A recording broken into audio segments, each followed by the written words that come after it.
propia policía, como hemos estado viendo. Bueno, Santiago Hermesilla acaba de llegar. Muy buenas noches, querido amigo, ¿cómo estás? Pues muy bien hallado, muchas gracias por invitarme. Faltaría más porque además realmente es el momento, es decir, ahora mismo para la mayor parte del público, digamos, afecto aún a la idea de patria, la idea es la izquierda nos ha traicionado, y es una idea un poco apresurada, porque en realidad es la izquierda poder, la izquierda oficial, la que efectivamente se ha sumido en un deriva, que sin embargo otros desde la izquierda decís esto es una traición.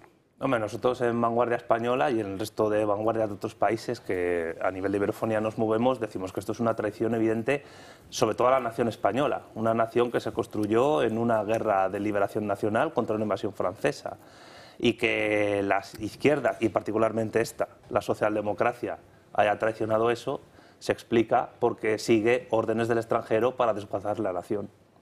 A esta historia me gustaría incidir un poco, porque yo sé que es muy difícil de entender cuando estamos tan acostumbrados a interpretar las cosas desde el melic que decíamos en Valencia, desde el ombligo hispano-español, ¿no? Y tienes, bueno, pues el discurso habitual, la derecha, la izquierda, Pedro es malo, que lo es. Bueno. Pero claro, ayer teníamos aquí a Jorge Buxade, que nos venía con la reforma de los tratados de la Unión. Reforma que básicamente consiste en poner en manos de la burocracia de Bruselas una cantidad descomunal de políticas, incluida enteramente la industrial. Enteramente la industrial. Ya sabe usted lo que significa eso, producirán otros, usted no. Bueno, claro, ese proyecto, contra lo que pueda parecer, encaja con el proyecto supuestamente ultra izquierdista de Pedro Sánchez, Sumar, los separatistas, etcétera. Bueno, el proyecto de Pedro Sánchez realmente no es ultraizquierdista en el sentido... Bueno, sí, pero ya nos entendemos, claro, para partir desde la izquierda dicen, oye, que yo no quiero nada que ver con este. No es que no tenga nada que ver con ello, pero el propio Pedro Sánchez explicitó en el 2018 el proyecto que defendía en su libro Manual de Resistencia. Nosotros lo señalamos hace poco en redes sociales. Pedro Sánchez lo que defiende es un modelo en el cual las naciones europeas canónicas encajen en un modelo de Europa de las regiones, de las euroregiones, donde lo que primen sea la división internacional del trabajo en base a regiones que tienen más autonomía, a ciudades que se convertirán en lo que se llama ahora ciudades globales, y todo eso organizado desde centros de poder pues como Bruselas, Berlín, Estrasburgo, Washington en otro sentido, etcétera. Esto significa que en la práctica tú no puedes criticar al que manda. Primero porque digamos que se difumina su rostro y queda tan lejos que la democracia en realidad desaparece. Bueno, eso ya se está dando en el ámbito laboral. Cuando uno trabaja para Uber y se baja la aplicación en su teléfono para conducir su auto, ¿qué está haciendo? Está trabajando para una patronal, para una empresa cuyos dueños jamás va a conocer. Ya. Porque viven al otro lado del charco, están en California y ni siquiera se puede organizar sindicalmente como tradicionalmente se hacía. Y ahora esto se está aplicando a la geopolítica. Sigue. Bueno, está interesante. Está interesante. Bueno, pues a ver, yo recomiendo mucho leer el libro Manual de Resistencia de Pedro Sánchez. O sea, el proyecto es el de la Europa de las regiones, donde la nación política clásica se vacía de contenido económico, político, jurídico, soberano, y la política económica, dice textualmente Pedro Sánchez en ese texto, la política económica es decidido por instancias internacionales, tanto públicas como privadas. ¿Y qué es España en este momento? España es el laboratorio donde se está empezando a desarrollar esto que, si aquí triunfa, se aplicará tarde o temprano en el resto de naciones, tanto europeas como americanas. Señores. Me interesa a mí muchísimo que conteste Santiago a la pregunta. ¿Es posible una izquierda patriota? A mí me parece muy complicado, muy complicado, precisamente por el éxito que ha tenido la izquierda política, la izquierda, digamos, las élites de izquierda, en lo que es la reconstrucción o el renacimiento de la izquierda caída con el muro de Berlín. Entonces es muy complicado porque ahora mismo, ¿quién reconocería a la izquierda? ¿Cómo una nueva izquierda patriota se reconocería o se podría presentar ante el mundo, ante los españoles, como izquierda? Debería adoptar ciertas formas, ciertos eslóganes o ciertos tal que no están dentro de lo que sería el patriotismo. Precisamente estamos hablando de, pues eso, del ecologismo extremo, que es evidente que viene importado e impuesto por unas ciertas oligarquías y unas élites que no están aquí. Deberían también aceptar cierta idea de que España, efectivamente, de que no existe una nación histórica, sino que solamente podría existir en todo caso una nación política venida a menos. Entonces, ¿cómo hacemos para montar una... Yo no, pero bueno, ¿cómo hace usted para montar una izquierda patriota? Hombre, la nación política... Uy, perdón.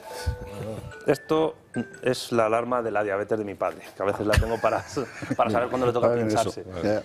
La nación política no es más que la reconstrucción revolucionaria de una nación histórica, y la nación histórica española es anterior a la Constitución de Cádiz. Sí, por supuesto. Y además es una nación universal, que se expande a través de la monarquía católica. Yo creo que es fundamental en España, para formar una izquierda patriótica, tener, a mi juicio, 3 consideraciones. La primera es que sea coherente con la historia española. Por tanto, creo que sin complejos deberíamos reivindicar la herencia católica, aun no siendo creyentes, que España ha tenido en su historia, incluso a la hora de organizar socialmente en nuestra sociedad, en contraste, por un lado, con el iconoclasmo maometano islámico y, por otra parte, con el excesivo individualismo sentimentaloide del capitalismo protestante anglosajón, anglogermánico, etc. Yo creo que en eso no habría que tener ninguna duda, porque los chinos, por ejemplo, han conectado muy bien el marxismo con Confucio y les está yendo de perlas. En segundo lugar, creo que hay que reivindicar muy claramente términos como, que a Marcelo le sonarán, como son soberanía política e independencia económica. Independencia económica en el sentido de vamos a defender la reindustrialización de España, vamos a defenderla incluso a nivel monetario. ¿Por qué no se puede criticar el euro? ¿Por qué no se puede criticar la Unión Europea? ¿Por qué no se puede criticar incluso la OTAN? Que nosotros estamos en la OTAN porque Estados Unidos nos amenazó con quitarnos Canarias y no entrábamos en la OTAN. Eso lo cuenta Otero Novas en varias entrevistas, en varios libros. Y Santiago Armesilla en un canal de YouTube que usted tiene que ver, ¿eh? Porque se cuentan unas cosas ahí muy interesantes. Muchas gracias por la promoción. Además sale Marcelo también. Sí, de vez en cuando. De hecho, es la persona que más ha invitado, Marcelo. Y yo encantado. Otro comunista. No, pero hay mucho que aprender del ámbito en el que viene Marcelo a nivel político en España. Ojalá hubiera más gente que leyera no solo los libros de Madre Patria, sino Insubordinación Fundante, etcétera. Hay mucho que aprender ahí. Yo a Marcelo lo tengo como un maestro y como un mentor en muchas cosas. Y en todo caso, yo creo que otra cosa que hay que reivindicar en España es que hay que criticar abiertamente una cosa que todas las izquierdas han defendido, menos la socialdemócrata, pero sobre todo la comunista, que es el tema del derecho de autodeterminación. Por materia, por cierto, del próximo libro de Santiago. Cuyo epílogo haces tú. Cierto. ¿Y sale cuándo? Me han dicho que a principios de enero. Está muy bien. Vale, pero ¿cómo y eso de conseguimos...? Determinación es fundamental, porque tiene mucho que ver precisamente con este especie de plan de multisoberanismo que está amparando... Pero ¿cómo se presenta? Todo eso que acaba de decir, yo creo que podemos encontrarlo ahora mismo en una especie de supuesta pseudo-derecha patriótica o derecha social, ¿no? Pero ¿cómo lo presentamos cómo lo presenta usted como una izquierda? O sea, porque, es decir, Horkheimer, cuando decía aquello de que los procesos pues nos llevaban hacia o a la conservación o a la disolución. Horkheimer. Max Horkheimer. Es que ¿Qué nivel, macho? Ya te digo. ¿Que vas a ser tú el único que puede citar un alemán o qué? Ahí está. También es verdad. ¿Hace cuánto tiempo que nos acabamos un alemán aquí? Ciertamente. Bueno, es que Horkheimer decía eso, o la conservación o la disolución, y claro, la disolución ya sabemos a dónde nos conduce, la conservación. Insisto una vez más, que cómo presenta todo eso como izquierda, para que la gente lo reconozca como izquierda. ¿Dónde está el enganche? La cuestión es, ¿ante qué personas hay que presentar eso? Porque si lo que quieres es ganarte a la mayoría social, a la mayoría de los trabajadores españoles, si solo te presentas como izquierda o solo como derecha, yo creo que caemos en un error. Y más cuando la distinción izquierda-derecha, yo no niego que no exista, pero ya no es política realmente, es sociológica. Es decir, en plan, si te gusta Bertín Osborne eres de derechas y si te gusta Pedro Almodóvar eres de izquierdas. Es una cosa así, haciendo la broma. O sea, una de las dos Españas es del corazón, no fastidies. Claro, pero es una distinción sociológica, de atribuciones, de con quién me junto, etcétera. Pero las protestas más importantes que están ocurriendo ahora mismo en España son las que se dan todas las tarde-noches delante de Ferraz, de gente muy joven y no tan joven que viene de trabajar y que viene de estudiar a la universidad y que va a protestar contra los vendepatrias del PSOE, del Partido del Sometimiento a la Oligarquía Extranjera, que es, yo creo, como hay que llamarles. Y aparte que esa gente, sin saberlo, está reivindicando valores de las izquierdas tradicionales. República, ya se está hablando de república, se está hablando de defender lo común, de soberanía nacional, del patrimonio de todos, de igualdad ante la ley, y se está reivindicando incluso el mundo del trabajo. Se están incluso dando eslóganes que yo he escuchado en mi juventud en manifestaciones de izquierdas de todo tipo, desde los 90 a los 2000. Entonces, inconscientemente están reivindicando esas cosas. ¿Qué pasa? Que yo creo que ahora mismo el eje en España no es izquierda-derecha. El eje en España es patria o antipatria, que diría Arturo Jauretche. O sea, el eje ahora mismo es o defiendes la nación española o estás en contra de la nación española. Y si estás en contra de la nación española, estás defendiendo desguazar completamente el patrimonio común de los trabajadores. Y hay que recordar que en la coalición que ha apoyado a Sánchez hay partidos de derechas.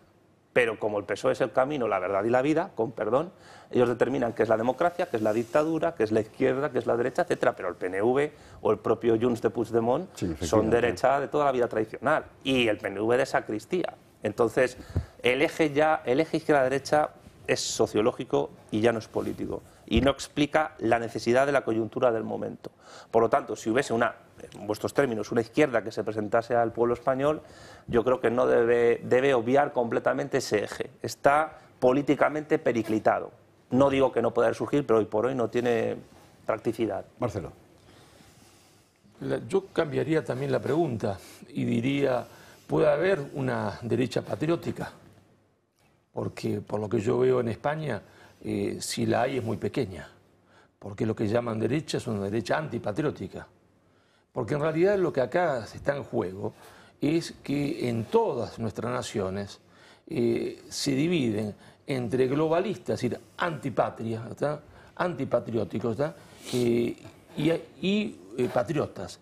Y un frente patriótico tiene hombres de derecha y tiene hombres de izquierda. ¿Por qué? Porque primero ponen la patria y después cualquier otra cosa por delante. Y exactamente como decía Santiago, yo asistí a las movilizaciones y quise ir a propósito para ver esos muchachos y esos viejos que estaban ahí, porque también había muchos viejos. Y con solo escuchar lo que cantan, que tampoco eran tan originales. Pero, ciertamente, ¿no? Hay que renovar el armario ahí. Pero Santa Flow estará yo. Cuando dicen algunas cosas, algunos dirían eso es de derecha. No, eso no es de derecha, tampoco eso es de izquierda. Cuando dicen España cristiana, no musulmana, eso lo estaban cantando muchachos que muchos de ellos eran de izquierda. O supuestamente lo podían calificar de izquierda. Porque es así. Sí, ¿qué es España? ¿Y qué fue España siempre? Y lo es hoy. España fue y es un estar en peligro de muerte frente al avasallador imperialismo maometano y frente al disgregador imperialismo anglosajón. Lo que pasa es que en España se olvidaron de que existen enemigos. Creyeron que no había enemigos. No, la patria siempre tiene enemigos y algunos disfrazados de amigos, que son los europeos. Y ahora pagan las consecuencias de eso. Y entonces, ¿dónde están los patriotas? Los patriotas están en la calle, ¿verdad? Y son de derecha y son de izquierda. Y no importa si sean de derecha o de izquierda, lo principal es que sean patriotas, es decir, que defiendan a España. Y los otros se entregan a España, pero también la entrega a la derecha, no lo entrega solo a la izquierda. Y hay otra derecha que debería estar en la calle, junto, y sin embargo la mayoría de los diputados aparece uno o dos. Pero muchachos, ustedes no saben nada de política. Tenía que haber estado todo el día ahí, hasta el último momento, y cuando la policía le va a pegar a sus muchachos, ustedes tienen que estar ahí.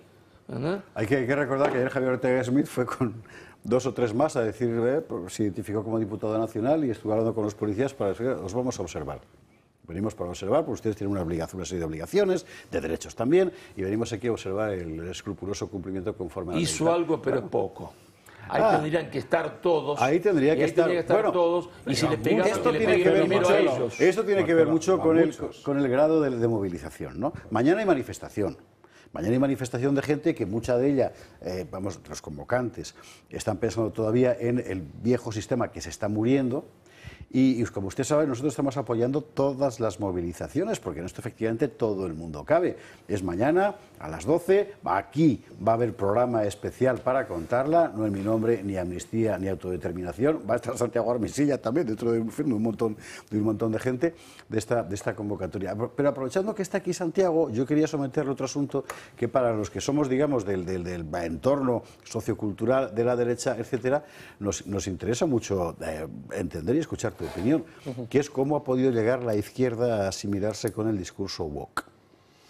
Que es un discurso muy llamativo, porque realmente no tiene nada que ver con lo que es la aspiración tradicional de la izquierda. Es decir, me parece que era Jacques Ellul el que decía que la izquierda europea lleva 50 años sin plantear ni una sola cuestión realmente social, que todo son reivindicaciones individualistas burguesas, ¿no? Y el otro día la señora Pam decía algo que no queremos dejar de contar, porque es que es toda una mentalidad. Y me interesa muchísimo conocer la opinión de Armesilla al respecto. Lo que dijo la señora Pam fue esto, mire.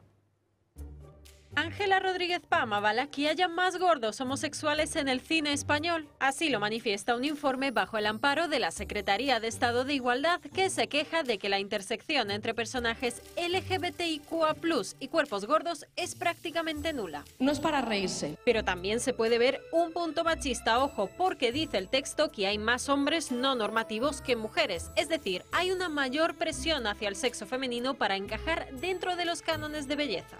La secretaria de Estado ha participado en la presentación de este informe sobre gordofobia y ha dejado clara una cosa. Gorda no sé solamente por lo que se pesa. Gorda es una cuestión profundamente política. Pero no es la primera vez que Pam destaca la gordofobia que se sufre en España y que por tanto también sufre ella. Hay muchas mujeres en política a las que insultan, pero no a todos nos insultan por lo mismo. A mí una de las cosas por las que más me insultan es por ser gorda, por ser fea. A ningún ser humano le gusta que la agredan, y cuando te están insultando constantemente llega un punto que también dices, ¿de verdad mi cuerpo es tan problemático como para no merecer estar en el espacio público como están otros cuerpos? De este modo extrapola este tema al Congreso de los Diputados. Ángela Rodríguez Pam reivindica la presencia de más personas gordas en los escaños. Yo al principio en el Congreso dedicaba mucho tiempo a pensar cuántas personas gordas, por ejemplo, había en el Congreso. ¿Y cuántas hay, por ejemplo? No hay. O sea, hay algunos hombres, pero no es lo habitual, porque normalmente la gente que está en política también encaja en una serie de cánones. Para estas y otras intervenciones del estilo, los presupuestos generales del Estado destinan una cifra récord en 2023.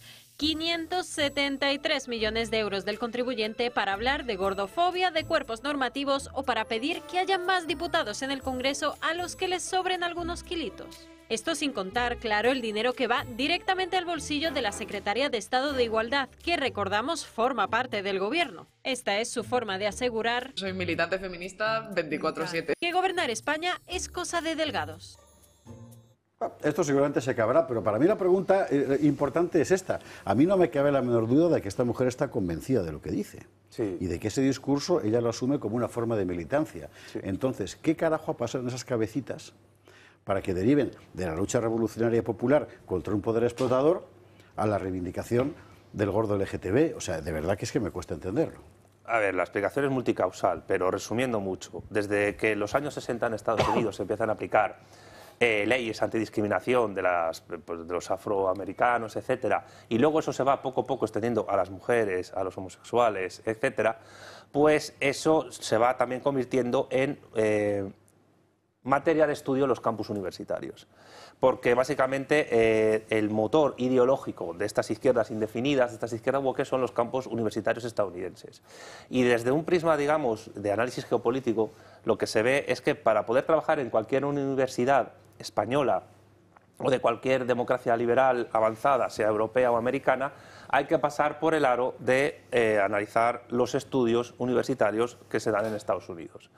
¿Por qué? Porque incluso publicando en inglés. Y como en España es la ANECA la que dice si una persona se tiene que acreditar o no como investigador universitario, pues solo te puedes acreditar publicando en inglés tratando estos temas. Entonces, esta persona, la PAM, etcétera, pero Irene Montero también y todos son un producto de las universidades yanquis, completo. Y eso dice mucho también de la poca soberanía académica que una nación como España y otras, que Marcelo como docente lo puede decir, tienen. Porque si no haces un estudio sobre transexuales obesos, adoradores de Satán de Wyoming, pues a lo mejor no te dan una beca. Si quieres hacer un estudio sobre los tercios y la batalla de Empel desde el prisma histórico, pues a lo mejor no te subvencionan. Es decir, seguro.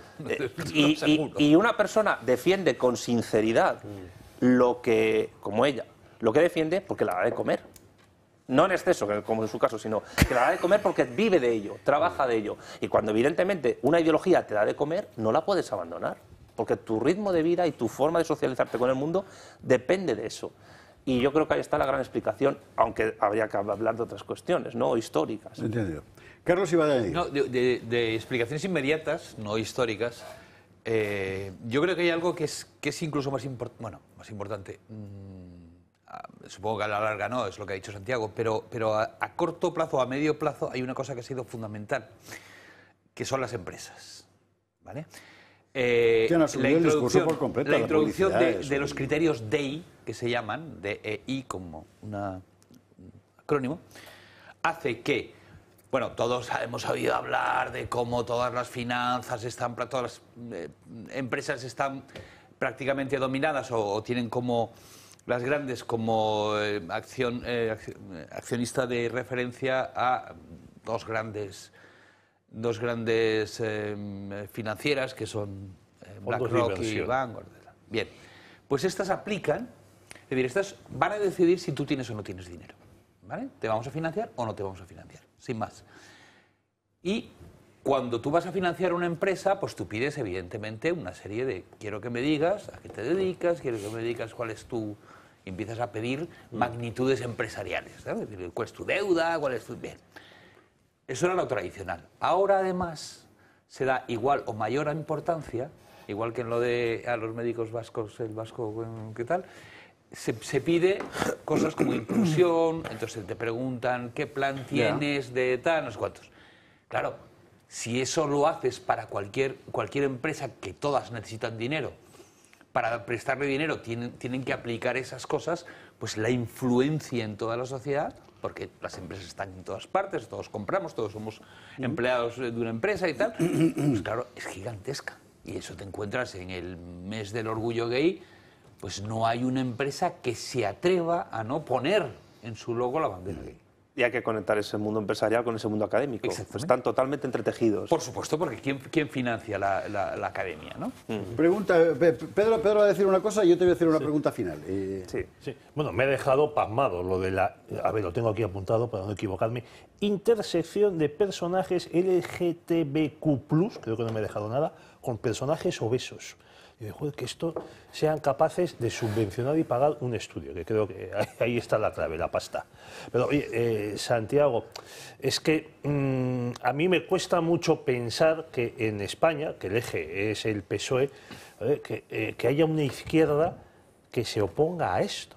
O sea, todas las izquierdas políticas que han intentado salir en torno a esa especie de Júpiter que es el PSOE, pues sea UPyD, sea Ciudadanos, estamos viéndolo con Podemos, acaban destrozados y absorbidos. O sea, ¿cómo pretendéis llegar, vamos a decir, al pueblo que se llama de izquierdas e inculcarle, por ejemplo, la noción de nación española, cuando precisamente ese sector ha sido machacado durante 50 años, o sea, antes de la muerte de Franco, con que España es la madre de todos los fachas?